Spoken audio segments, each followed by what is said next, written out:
And as the 1% thinks about how to tweak the capitalist system, another group wants to change it radically. And they're holding a forum of their own. It's called the World Social Forum, and it's taking place right now in Porto Alegre, Brazil. Brazil President Dilma Rousseff decided to ditch the elites and instead attend an event which has brought together a medley of social movement groups from around the globe.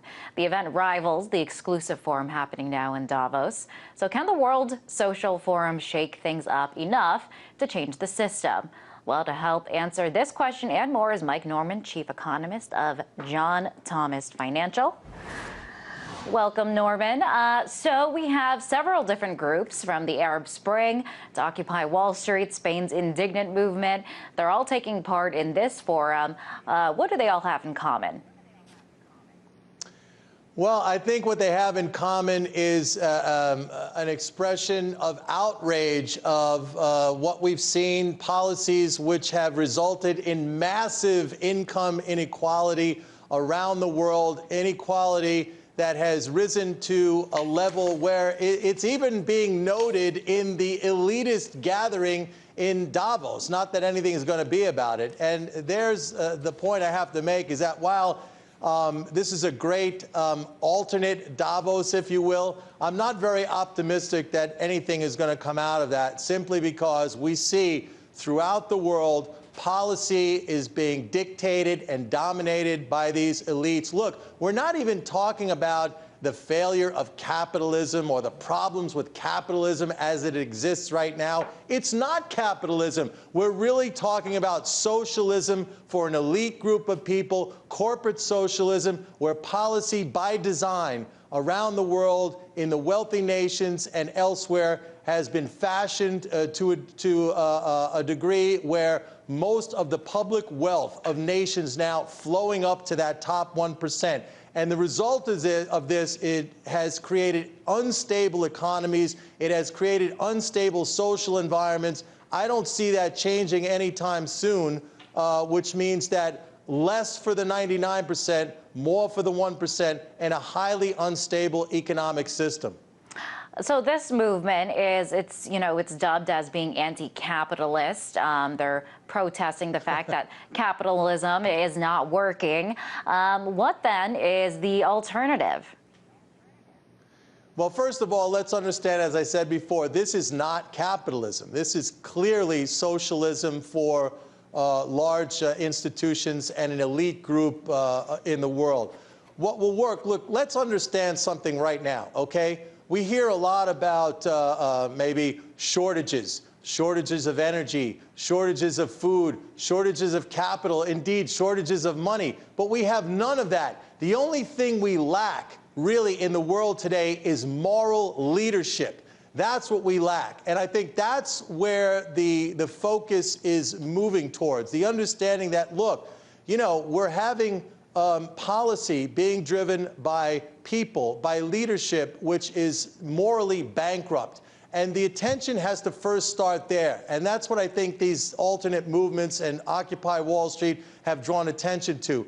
From this, perhaps we'll start to see political change which sort of adjusts or rights the system. But for now, I think if you look at what we're seeing happening in Europe, if you look at what we're seeing happening here in the United States, it only seems to me to be an intensification of this wealth flow to the top 1%, creating a highly unstable economic environment.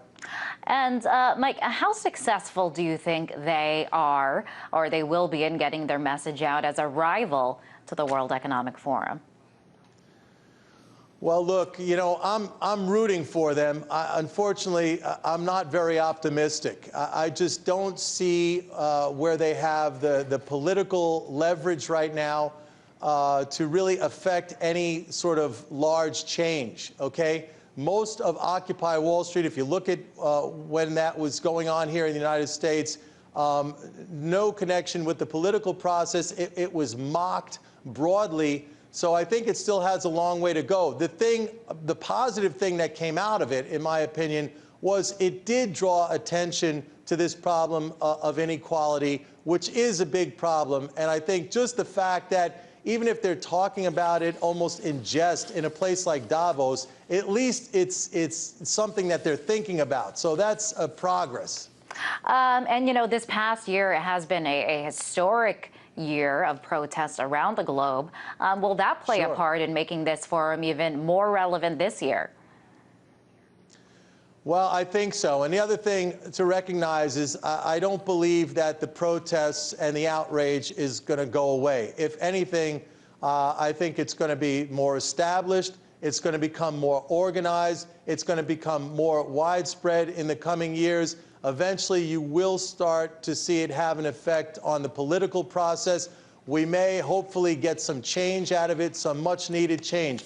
But we're still a long way, I think, from that sort of thing happening. But the first step is just a realization that the system is broken, something needs to be done. And, you know, that's the step we're on right now. And I also want to turn over to specifically here in the U.S., President Obama's State of the Union speech a couple of days ago. He said, you know, was very optimistic, pointing to the fact that the economy is getting better, or he is making it seem like it's a fact that it's getting better. But, you know, we see crisis from the Eurozone to uprisings over a system that enforces rising inequality. Where is the proof to back up the president's claim? Well, the proof is in the data over the last couple of years. But the problem is, you know, going forward now, we see the United States embarking on the very policies that Europe has embraced over the last several years: austerity, cuts in social programs, all the sorts of things which lead to a broadening of poverty, a weakening in the economy. Look, the economy here, it's much better than it is in Europe, but we're only growing. We're growing sub 2%. We're way below trend.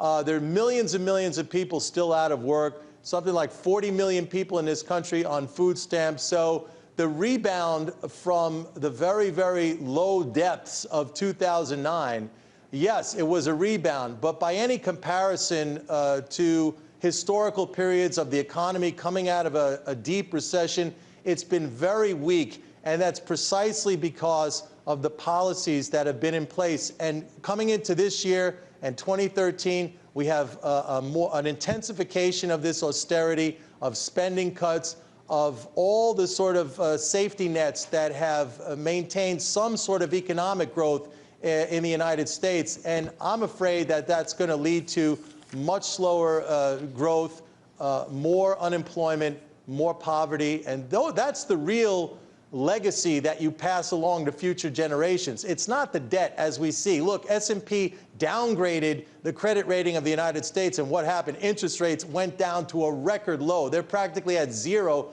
all across the term structure.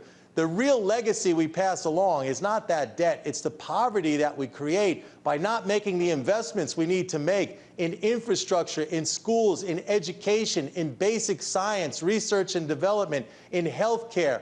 All those things represent the real capital, the real wealth of a nation, and we're just not doing it. And that is why we are seeing these uprisings and these protests. Thank you for coming on the show. That was Chief Economist from John Thomas Financial, Mike Norman.